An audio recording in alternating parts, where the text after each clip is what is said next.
হাসরের ময়দানে কত কাতার মানুষ হবে গো।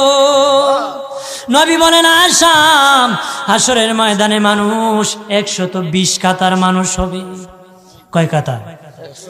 আয়েশা রে, হাসরের ময়দানে 120 কাতার মানুষ হবে।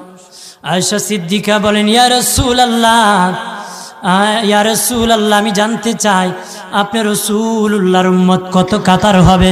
নবী বলেন আয়েশা, আমি রাসূলুল্লাহর উম্মত একাই 80 কাতার হবে।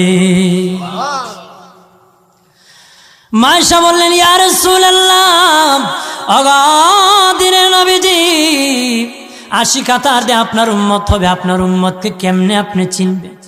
নবী বলেন আয়েশা রে, আমার উম্মতকে 3টা পরিচয় আমি চিনব। 1 নম্বর পরিচয়, আমার উম্মতের কপাল থেকে নূর চমকাবে, নূর চমকাবে। নবী বলে বাবা সাহাবীরাম, অসংখ্য ঘোড়ার মধ্যে যদি কিছু চান কপাল্লা ঘোড়া হয়, এইগুলা চিনতে বড় সহজ হয়। চান কপাল্লা ঘোড়া চিনতে বড় সহজ হয়। হাসরের ময়দানে আমার 1 প্রকার উম্মত চান কপাল্লা হবে, কপাল থেকে নূর চমকাবে, নূর চমকাবে। তখন আমি বুঝতে পারবো নূর চমকেওয়ালা তারা সবাই আমি রাসূলুল্লাহর উম্মত।